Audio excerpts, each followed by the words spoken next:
أعزائي المشاهدين، سلام الله عليكم وأهلا وسهلا بكم معنا في حلقة جديدة من برنامج قناديل. في زمن البث الفضائي والانفلات الإعلامي بات كل شيء ممكنا، ولم تعد هنالك خطوط حمراء، فتكاثرت قنوات الفن الهابط، وأصبحت الخلاعة أساسا والحشمة استثناء، وعمدت بعض القنوات الإخبارية إلى استخدام أسلوب الشتم والقدح والذم، وكذلك إلصاق الصفات المعيبة ببعض الشخصيات من خلال الأخبار أو من خلال حوارات يدعي مبدعوها أنها نتاج الإعلام الحر.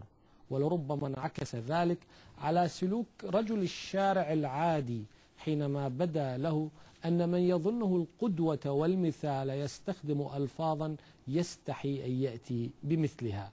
فما الرأي القانوني لما تأتي به تلك القنوات، سواء التي تقدم العري وتخريب الذوق العام وتهدم القيم، أو تلك التي تبيح لنفسها استخدام أساليب الذم والقدح، لا سيما وأن كثيرا من الناس قد لجأوا قبل ذلك للمحاكم لمخاصمة صحيفة أو مجلة رأوا في كتاباتها تشهيرا بهم. والآن نسمع عن دعوة هنا وأخرى هناك من أشخاص شاركوا بحوارات رفعوا دعوة ضد الذين شهروا بهم، وكذلك تعرضهم للشتم والقدح، أو أن بعضهم قالها علانية أثناء الحوار يطلب الحماية لنفسه أو محملا القناة المسؤولية.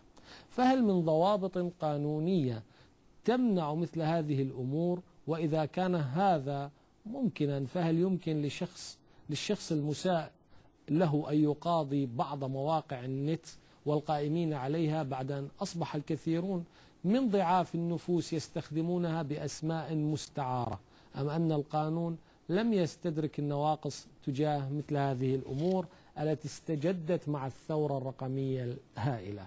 وفي مقابل ذلك، ما هي حقوق الصحفي الذي يتعرض للإساءة أو القتل أثناء تغطية العمل، لا سيما أن القانون الدولي الإنساني عد الصحفيين مراسلي حرب؟ هذه الأسئلة وغيرها أستعرضها مع ضيفي الكريم الأستاذ المحامي أحمد العمري في حلقة اليوم، والتي بعنوان الإعلام والقانون والمجتمع. فأهلا وسهلا به ضيفا كريما على الرافدين.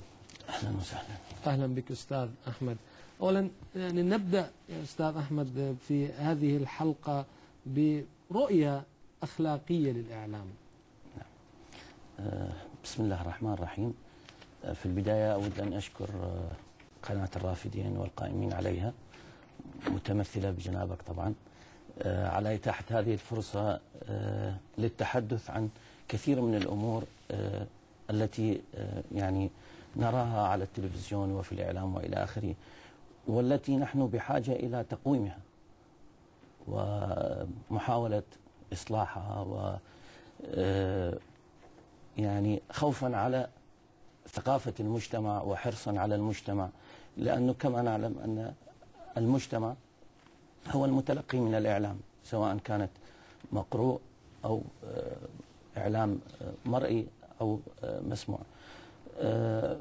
في البداية أنه يعني المجتمع يتكون من الشارع والأشخاص ذات الثقافة العالية والأشخاص ذات الثقافة القليلة يعني، وجميع المتلقين. الإعلام هو من يربي المجتمع. نعم. لأنه المجتمع يتوجه حسب ما يوجهه الإعلام. من هنا نلاحظ أن الإعلام الصحيح السائر في خطى صحيحة ودقيقة، والإعلام الذي يهدف إلى وعي ثقافي وإيصال معلومة صحيحة وإيصال فكر صحيح إلى المجتمع، يكون هو الإعلام الذي يدوم. أنواع الإعلام الأخرى تزول مع زوال الوقت. فيعني نأتي إلى الموقف القانوني من القنوات التي تسيء. أستاذ أحمد، قبل أن نأتي إلى الموقف القانوني، يعني لابد من أن هنالك ضوابط لأخلاقيات الإعلام. نعم. يعني أنت قلت يعني جملة ملفتة للنظر. القانون الإعلام يربي الناس. نعم. أو يساهم، دعنا نقول نساهم في تربية الناس باختلاف المستويات، سواء المستويات النخبة أو المثقفة أو رجل الشارع العادي. نحن الآن أمام انفلات إعلامي هائل. هذا الجهاز يدخل كل بيت، نعم. وبإمكان الطفل الصغير أن يضع مئات القنوات من خلال ضغطة زر على نعم. جهاز التحكم. نعم. القنوات العربية بشتى مسمياتها يجب أن تكون لديها ضوابط أخلاقية نعم. للعمل قبل أن ننتقل إلى الضوابط القانونية. نعم. بالتأكيد الفرق بين الضوابط الأخلاقية والضوابط القانونية. الضوابط القانونية هي نصوص قد توضع على وفق الطريق التشريعي، وسنها قانونا بإصدارها من دولة معينة أو في بقية الدول أو الاتفاق عليها من خلال معاهدة دولية. بينما المشكلة تكمن في الناحية الأخلاقية. لا يوجد نصوص ولا يوجد ضوابط معينة لتلك الأخلاق إلا يعني الدين والضوابط والعادات والتقاليد ضمن المجتمع الذي أنت تعيش فيه. فمثلا هناك أمور لا يبوحها ديننا، لا يمكن أن تطلع في قنوات أو نراها على قنوات تصدر من دول مسلمة، وهناك دول تبيح. هذا ليس شأننا. نحن شأننا في القنوات التي تصدر من دولنا، من مناطقنا، من الدول العربية المسلمة التي يفترض أن لا تظهر أمور تسيء أو عري أو أمور إباحية وإلى آخره. هنا تكمن المشكلة. القنوات كثيرة متعددة، خاصة بعد الانفتاح الذي ذكرته، وهذا ما نلاحظه أن المشكلة في الإعلام الصحيح. يعني أنا قلت أن المجتمع يتحكم به الإعلامي، بما معنى أن الإعلامي يربي المجتمع، طبعا ليس بشكل خاص وإنما بشكل عام.